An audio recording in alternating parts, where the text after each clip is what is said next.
Hello everybody. I'm Brian Pickle, and welcome back to what has sort of become a Cities Skylines 2 build guide. Full disclosure, I did not think this was worthy of guiding anybody, but a lot of people left some comments about kind of following along and finding it very helpful and using it as a sort of guide. So I think I will even change, I'm not sure if I've put this in a playlist or not, but I will change the playlist and titles to sort of reflect the idea that this is a beginner's guide. Now, I am flattered that you guys have thought of this as a guide, so thank you so much. I'm glad that it's helping people, and thank you so much for all the comments, suggestions, feedback. All of it has been super helpful, and just really lovely to see all the engagement and enjoyment of my little city going on here. So, today, what we are going to get into is, I want to stick with trying to move things slowly. Again, it can get really overwhelming and just a little out of hand if you are constantly chasing demand and just trying to get those bars to go down to zero. So we're going to try to continue our expansion of our city in a slow, realistic, and purposeful way. But first, what I want to start with is actually naming the city. So we had some really great suggestions, which thank you again to all who left some suggestions of a city name.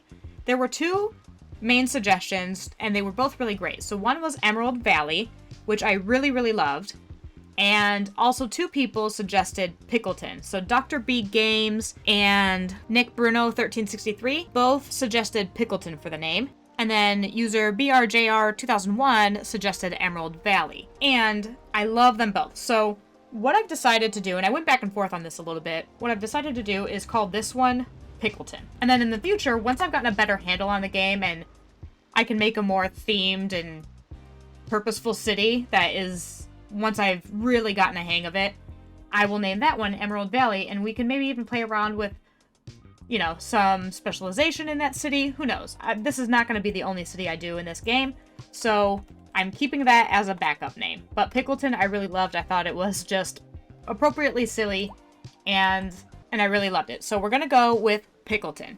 Now, there are a couple things before we get into the actual expansion and build today that I need to address. One of them is that I've noticed I have all these left turns going on that I don't want. So I'm going to quickly go ahead and into our advanced road service tools. I don't want this building, but we can go and click this no left turn. And then we just left click where we don't want the left turn. So I don't want them turning left from here, and I don't want them turning left into there. So that's taken care of that. And I did a similar thing down here. Here we see I've got this left, don't want that there. And then while we're over here, so Vinnie Paul 91 made a wonderful observation and suggestion that over here where I have removed some of the crosswalks, which I actually missed one over here, so let's get rid of that. He made a note that yes, so if I remove crosswalks from places like this, people are still going to want to go from over here to over here, and they're going to need a way to do that. If there's no easy walkable option, they'll probably take a car, and we don't really want too many people driving, or we want to limit the driving as much as we can and make the city more walkable. So what I'm going to do is actually just throw a quick path from this crosswalk here with our little continuous curve tool and just kind of meander it along underneath the bridge and along the water here and hook it in back to these crosswalks. Now people from this side have an easy way to walk over and get over here without having to go through this area here. I don't want people crossing on this like slip ramp system here. Then somebody else had made a comment that I had said that the smallest building size was a 2x2, which is incorrect. When I did say that, I was talking specifically more about like single family homes that was the smallest size for those, which it is. But for the whole game, the smallest size is actually a 2x2 row house. I don't have any demand for it right now, so it won't pop in, but you could have one just that size. So that is the smallest in the game. Then there was another comment, Kevin Mertel 6108, who said something about the low density housing, where if we looked over here, it originally earlier was not favorable to having low density over here. And he suggested that it was likely due to this being a cul-de-sac. So because this road doesn't go anywhere, if somebody wanted to travel along that road, they'd have to travel the whole length of the road because it doesn't connect anywhere else. So that is something to keep in mind, and we will address that situation in this episode. So, oh, we've already reached Large Village. So that is another thing that I want to talk about. At random times throughout the day, I think it was a total of 16 times throughout the day in the game, you can gain passive XP. So without even doing anything, your city could progress. Very, very slowly, mind you, but it would progress. And so you can get XP points by doing absolutely nothing. As long as the population is either growing or being happy, you can get experience points from that. So that's what we've done. Since we've done absolutely nothing quite really in the city, we were able to passively get us to the next level. And we'll talk about what we've unlocked in just a moment. I think there were a couple other suggestions I wanted to implement here. And fixes. Yes. Okay, so the very last thing was, I think it was at the end of the episode, I noticed that there was some weird texture stuff going on. I remembered when we placed the clinic over here, the roof looked weird, and now we can see that it's much better. We can see the actual roof and the textures and admire our wonderful building here.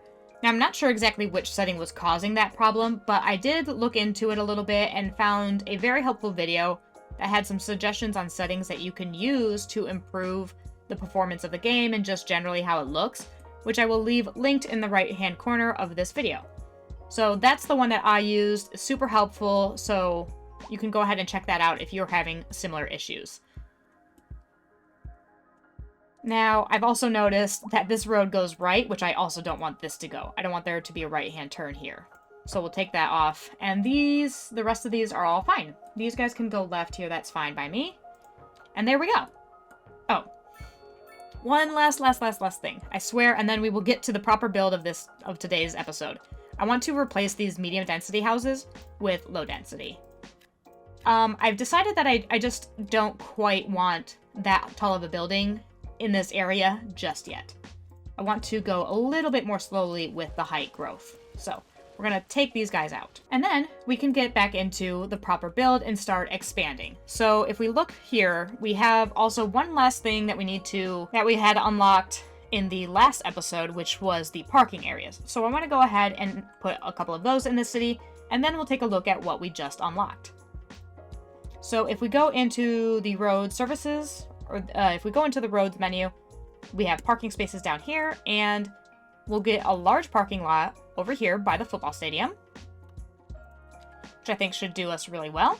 I like that there. It leaves room for some other kind of park assets that I hope to unlock later today. We might not put them in the city this episode, but we will probably unlock them. And then I just kind of want to pepper some parking lots in a couple other places, so I'll do that really fast. Okay, so now we have a few little parking lots around. So let's check out what we unlocked with our latest large village milestone. So,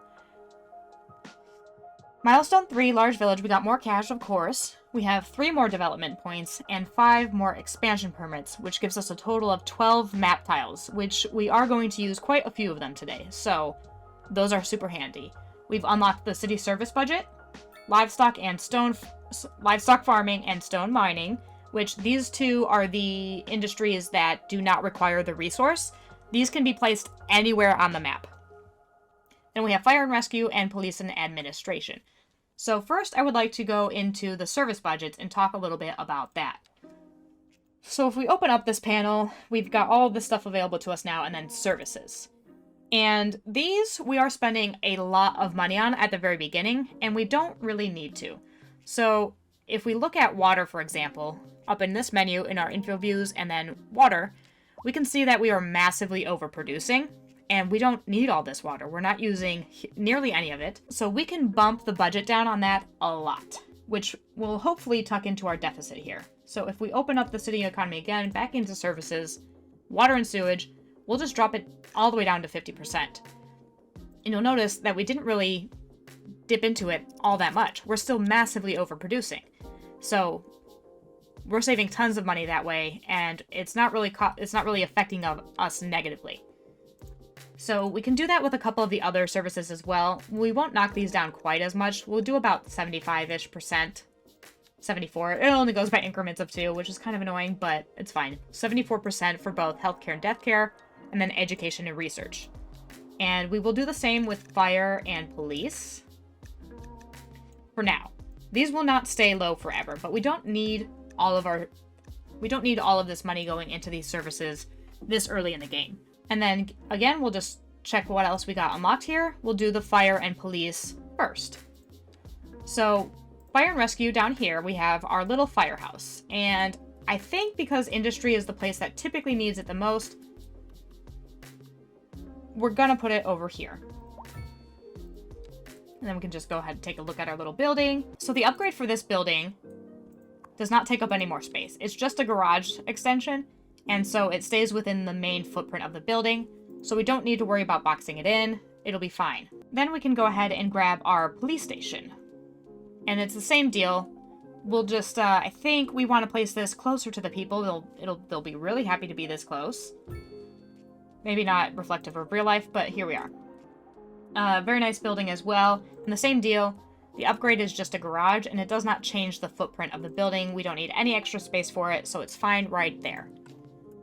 And there we go. Now, while I would love to get into the livestock and stone mining immediately, there's a little bit of work that we need to do in the city before it's ready for that kind of stuff. And this is what I'm kind of talking about when I say purposeful and like mindful expansion. We can't just, well, you could just plop all of these assets down willy-nilly wherever you wanted, but it wouldn't really give that much sense of a purpose and direction for your city. So that's what we're going to be focusing on today. Instead of just endlessly zoning to fill these, to satisfy these demands, we're going to take our time with it and expand in a way that makes sense and give ourselves some room to organically develop a realistic looking city. And for that to happen, we need to amend a little bit of what's going on here. So I'm going to pause the game because I'm going to be breaking some roads and I don't want anything to get messed up. So what I would like to do is start with bulldozing some stuff. And I'm going to start with these roads over here. And then the same thing over here. And now, see, because I've broken that road, all of these buildings say that they're not connected. And if I were to press play, they would delete. They would dezone and they would disappear. And I don't want them to do that, so I'm going to keep it paused. And hopefully, I can just redraw the road in when I fix everything and rezone things, and they won't go anywhere.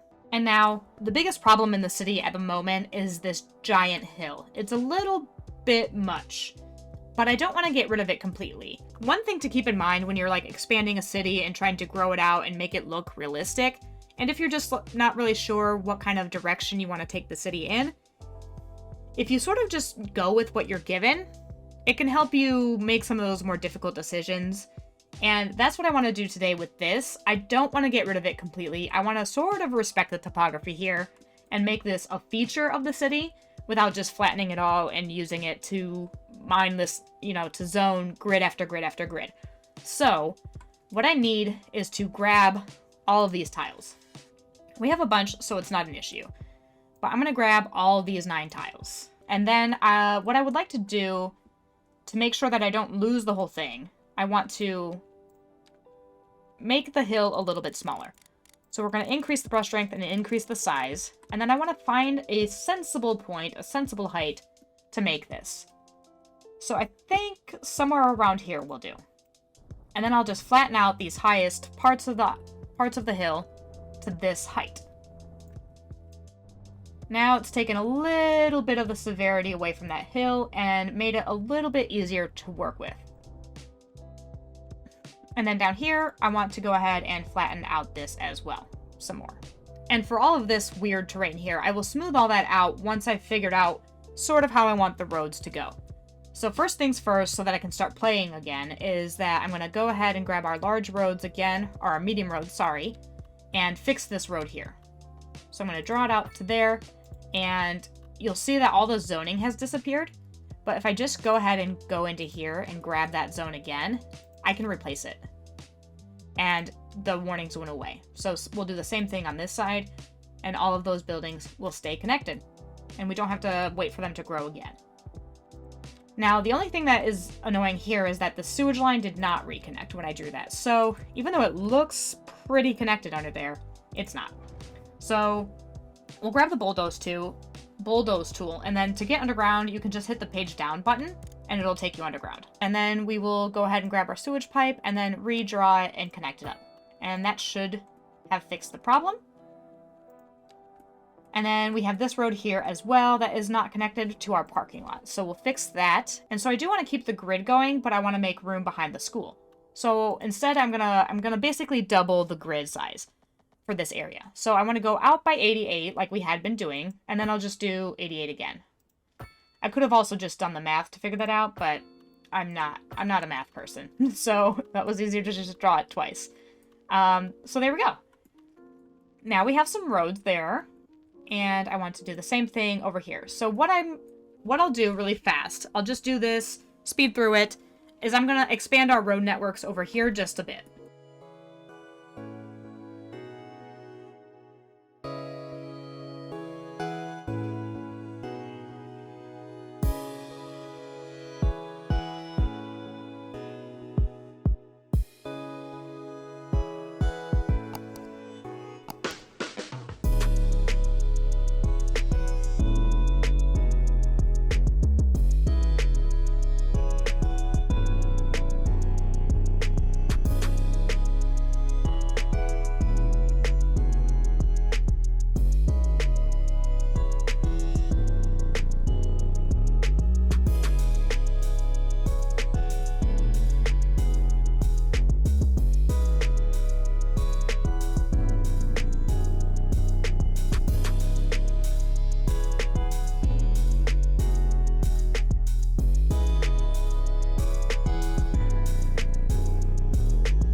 Okay, so now that I have a few more road frames drawn out, what I want to do is zone up just a little bit. I don't want to go too crazy, but I want to zone up a little bit more before we get started on a little bit more adjusting of stuff in the city. So I can press play now, and I'll go through and zone up a little bit of this area here with some low density. Throw some along over here, and a little bit along the water as well. And that takes care of some of our low density demand. And I do want to do a little bit of medium density housing. I just don't want it to be too large. So I'm going to go through here, and we have some nice... We have a lot of empty space over here, and I'm going to move this stuff a little bit eventually as well. But I don't want to go too fast, so we're going to go through and just zone a couple smaller sizes in here. And so I'm just going to do them one by one, and as they grow in, I can grow in and do the next one. And looks like that's most of our demand for that, so we'll leave it there. And then a little bit of commercial as well, so we'll fill in this area there. A little bit more back here. And along this street here. And I think that should do for now. And while there's still crazy demand for low density, right now what I want to do is kind of address the rest of this situation. So what I would like to do is for this main little four-lane road over here to go out and along this way. And over here is where a lot of our industry stuff lies. So if we take a look at our natural resources, we've got, well, we have some here, but that's not a great place for it. We have obviously lots of forestry, and then we have some fertile land down here. So I'm thinking of making use of that when we unlock that kind of stuff, and making this into another little community down here where we'll have some farms and things and a lot of low density stuff. But we need to have a way for them to get out there. Now you can buy tiles that are not together. Like I could just buy these tiles and call it a day. As long as they're hooked up to a highway connection, I can use them. And I can just redraw, I can recreate a little highway exit and have a new city over here. But it will not be connected to our utilities. So if we built a new city if we built a new town over here, but we didn't have all of the tiles connected, we would have to readdress the power situation, the water situation, and everything else. And that is just not a good financial decision, so we're not going to do that. Instead, I'm going to draw out this 4-lane road all the way along here, and I'll give it a connection to the highway over in this area. So we have this nice little stretch of land here that will be a great place to make a little bit of a highway interchange. So to make a highway interchange, we need to spend another development point. So if we go in here and we go to roads, we'll get highways. And so I'm going to make a small little trumpet interchange. Nothing too crazy, nothing too fancy.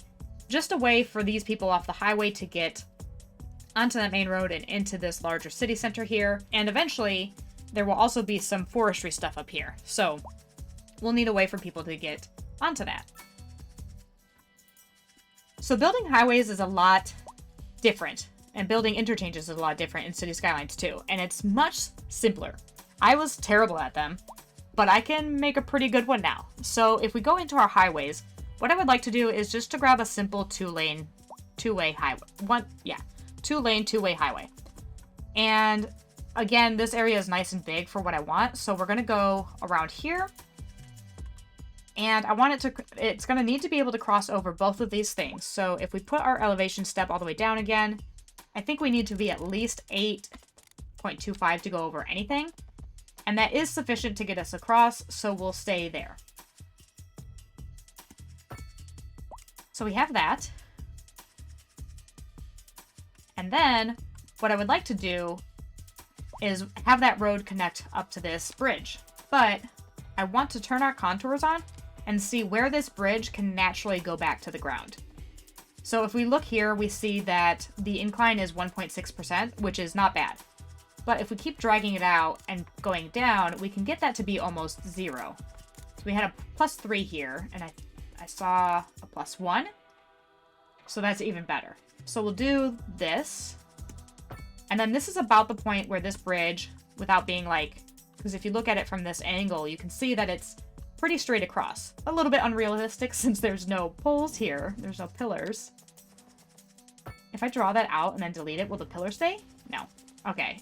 They said that there was a way to do that by just drawing in a pillar, but like, doesn't really seem to be working in practice, does it? Okay, it's fine. I'm not going to worry about it. It just looks a little bit silly. And then what I want to do is terraform out the land to this height. So if we look in, we can see that this height is where it is, this little contour line. So we're going to right click on that, and then we can flatten it out. So we can see that this whole area now is going to be on that same stretch, and we'll do that all the way back to this road. And when terraforming stuff, it is important to think about how much space you're going to need, and at this kind of thing, bigger is always better. You can always adjust it after the fact. So I always like to give myself more room than I think I might need. So we're going to go all the way back to there. And I'll move that house, this guy here, a little bit later. So let me go ahead and flatten all of this out. And then I'm going to grab the slope tool, and so that we can get this road to come up here on a nice incline, what we do is we grab the slope terrain tool, and then we right click the height that we want it to go to, which is here. And then we come from where we want it to start inclining, and we left click and just drag it along. And so that will go right up that hill just like that. And again, we'll give ourselves a little bit of extra space just in case and bring this all up. And now if we take a look at it, our incline should be a lot less severe. So we're going up at a 5.1, 4.5, 3.7, 3.5, 3.4. I don't know what happened there, but there we go. So a 3.4 is a fine incline for me. So we'll roll with it. And then I'll take it all the way down and connect it over here.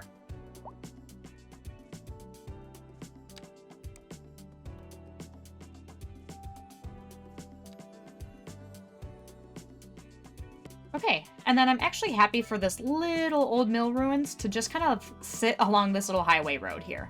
Or not the highway road, but like the little county kind of road that we have going on now. So I'm just going to move this and literally just throw it right there. I'm okay with that. And then we can go ahead and connect our highway road back up. So grab our 2-lane highway again, and we'll just bring it straight in on a connection just like that. And that will be fine by me. Now, to make this a little bit smoother and a little bit less of an intense junction, I'm going to go ahead and grab our 1-lane roads. and I'm going to grab here with our curve tool, drag out to that intersection, click, and then drag this road this way. So now this lane will be able to bypass this intersection. So, and it goes only the right way, only to the right lane, and we'll also get rid of our crosswalks here. We don't need them. This one here can stay. I'm okay with that, but I don't want them crossing on the highway street. I mean, realistically, people should not be crossing here. There would be no reason for them to, I don't think. But we can avoid all those problems. Simple like that. So there we go. Now, of course, we need to connect it to the highway. So we're going to do a little bit of a simple trumpet interchange over here. And to do that first, it's easier if you add the extra lane first to the highway. So we're going to go into our highways, and we're going to click the 3-lane one-way highway and grab our replace tool.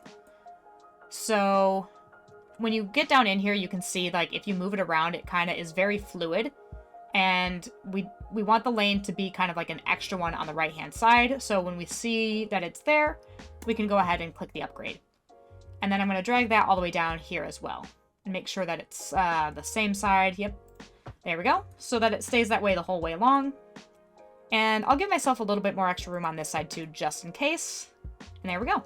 So we'll grab the 2-lane, 2-way highway, and we'll get the bridge back up to the height of the original bridge here. And we'll grab our simple curve tool.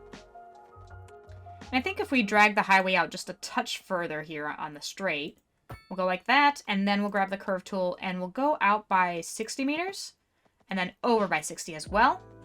Now, I'm getting this to be so fluid and not snappy by not having the snap to zoning cell length on. And so it really gives me the fluidity to choose exactly where I want it to go. So we'll go to 60 meters and we'll go down, I think 2.9.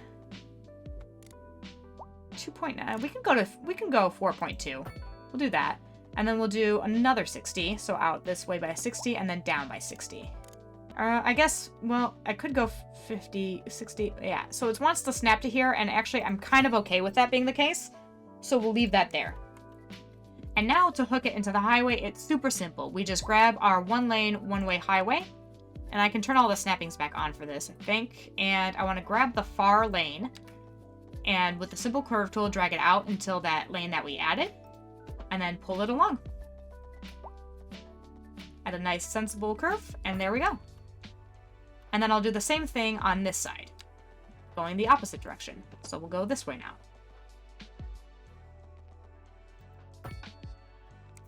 And then, of course, we'll want this to switch the other direction. So to switch directions, in the old game, you would just like right-click on it, but that doesn't do the same thing anymore. So you have to left-click and then drag it the direction you want it to go. And so there we are. Now we have a cute little interchange going that is super simple. And we can actually go ahead and adjust these lanes because these don't need to be down all this way. So we'll grab our 2-lane tool and get it right in the center so that it's kind of lined up with the original highway.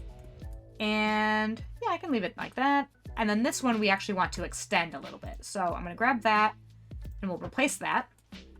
Now, this is a little bit long now. So what I want to do, if you want to make this extra lane shorter, if you just grab any old road, which I'll just do a dirt road, and all your snapping's on, you can snap into like where you want that lane to end. So I think here is good. Pull it out there, and then we'll just lower this one, and then we'll replace this one over here on this side with the 2-lane one back in the middle so it lines up nicely. There we go. And then we'll get rid of this extra road, and then we've adjusted how long that exit lane is, or entry lane in this case. So if I want another connection coming from the other direction, I can go ahead and pull out like this, and then let's get as low as we can while still crossing over the railway. That'll do. And then we'll upgrade down here where it's going to connect to. And hopefully we can get a nice little smooth connection going in. And then we'll just switch our directions around, and that should go back the way we want it to. And there we are. So now we have our little highway connection, and we've got some multi-directionality going, but not fully omnidirectional, but it's fine. So that will do for there. And now we can start smoothing some of this out. So that's what I'm going to go ahead and do really quickly now, and I'll just speed through that. Okay, so I went ahead and I did the same thing on the other side a little bit with a nice little country highway road going along this way, and eventually the two will sort of connect over here somewhere. I mean, I could connect them right now, I guess, but I'm going to leave it for now. We're getting too carried away with just drawing roads. So, but they are important. It is really important to start planning out like where you want your city to go and make sure that there's like a reason for what you're doing and you're not just endlessly drawing grids over and over again. I mean, you could, but it'll get boring really fast. So it's nice to get a little bit of variety in there. So now we can go back through here and start filling in the grids that we set up. So I'm going to go ahead and start zoning up some low density residential. And we also have quite a bit of demand for medium density. So let's go take a look at the ones that actually grew in here. So these are nice, pretty small, like not aggressively large buildings. So I'm pretty okay with something of this size coming in here. That's kind of about the extent of the size that I would like to get for now. Things will grow eventually, but I still want to keep this area on this side of the river a little bit more lower density. And then over here, I would like to have, this is where I would like to have our large, sprawling, skyscraper-filled downtown. But that is for the future. For now, we're going to go over here and zone up a little bit more low density stuff, or medium density stuff. So we'll go ahead and get some more row houses in as well. That'll happen sometimes. I don't like that you can just redraw them so easily. It's a little bit much, but it's fine. It's just something to be aware of and like make sure you're not accidentally zoning over stuff that you've already zoned. So we'll do a little bit more residential here. We can do some more low density here. Fill up this area with some low density. How do I want to do this? I think about here is fine. And yeah, I think that'll mostly do for how much I want of the low density for right now. I want to leave some of this area. I don't know. I think it's because these are cul-de-sacs, but if I fill them in, they will grow.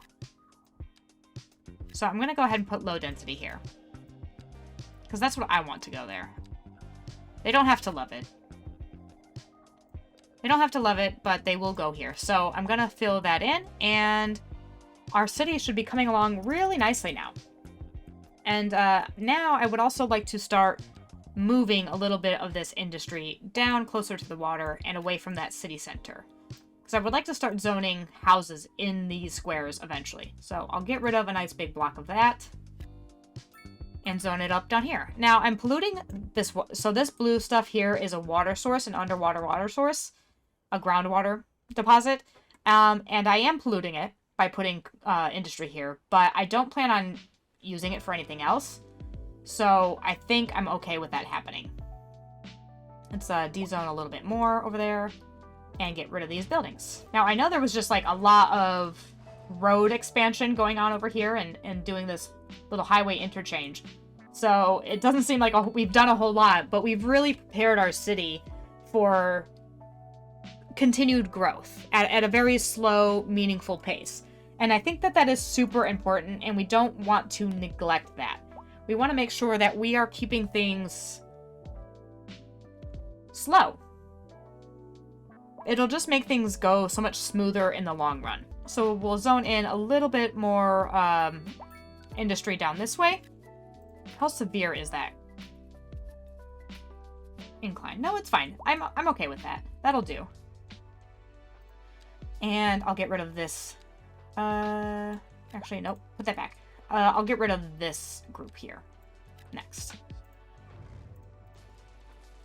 And I just want to work on slowly relocating some of this closer to the water. And we'll sort out some of this terrain stuff when we open up this tile. But for now, I want to keep it as it is.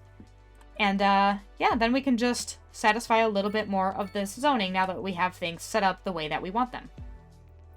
So I'll do a nice big commercial block here, and then a little bit more row housing over here on this side. Oh no, we don't have any more medium density. So what about low? Yeah, see, now this area likes the low density. Now we can fill this in. Perfect. I like it. We definitely want them outside of the school. I feel like that's a good place for them to be, right? And I do want to leave some of this space empty because I would like to start putting some park assets in here, which we will unlock at the next milestone. And that is where I'm going to leave this episode. As soon as we hit that milestone, that is where I'm going to call it. And there's a really quick way that we can reach that milestone, and that's by upgrading the elementary school. So I left all that space there in the back because I want to add these upgrades, and they are like sub-buildings. So they have to go outside of the main footprint, so you need to leave space for them. So I'm going to go ahead and put the children's clinic back here. And I'm also going to do the playground. And I'm going to do 2 of them on either side. Oops. Yep, there we go. Milestone 4. Just to give it a little bit of symmetry. And there we are. That is where we are going to leave this episode. And next episode is going to be a very large episode. Well, I don't know that it's going to be super long, but it is going to be very important because we're going to get into a lot of new things. So if we go into our tab here for Grand Village, we can see what we've unlocked.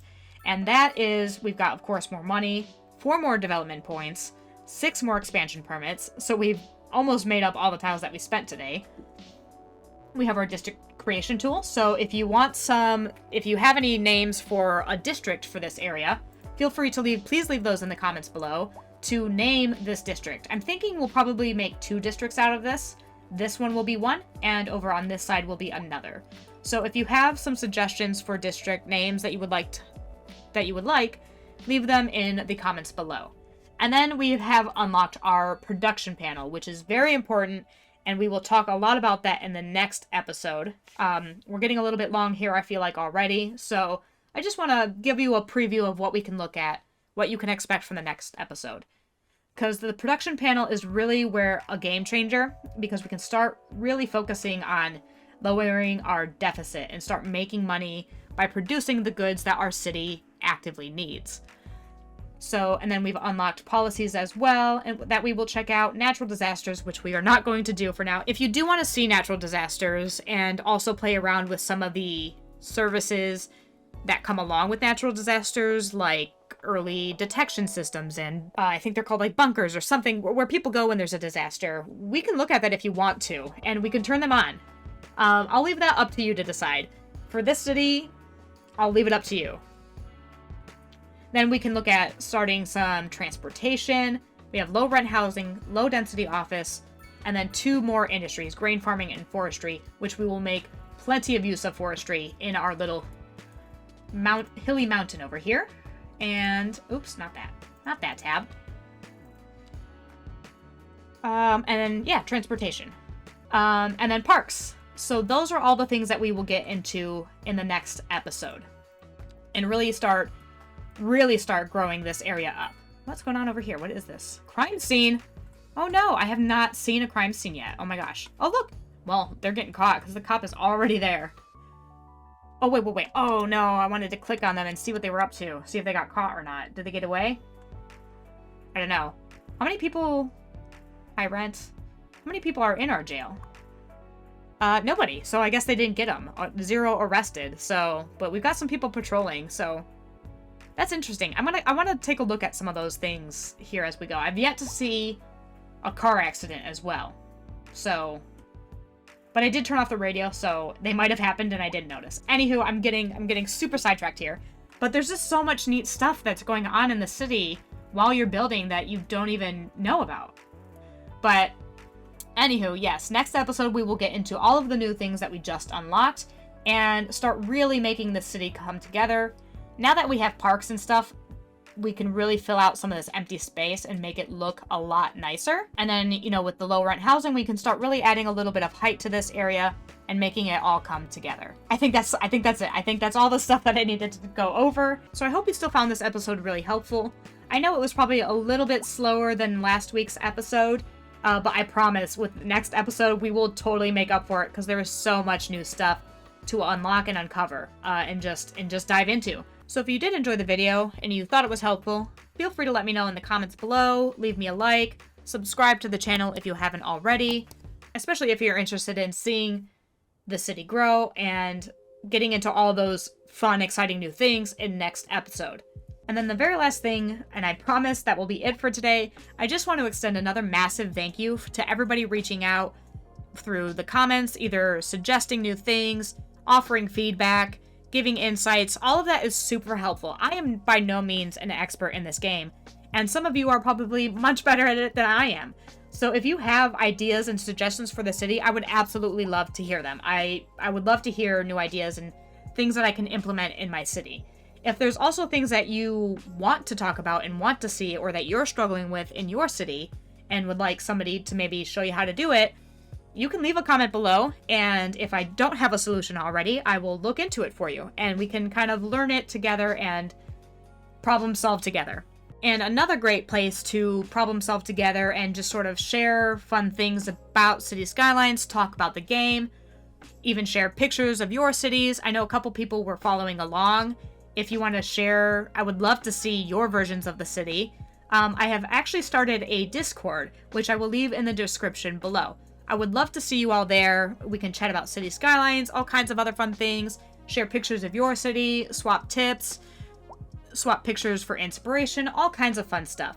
So I will leave that in the description below. No pressure to join, but I would love to see you all there and talk to some more people about Cities Skylines. But thank you again so much to everybody who's reached out on the channel. We have hit 200 subscribers, which is just insane. We had 50 new people with this past episode alone.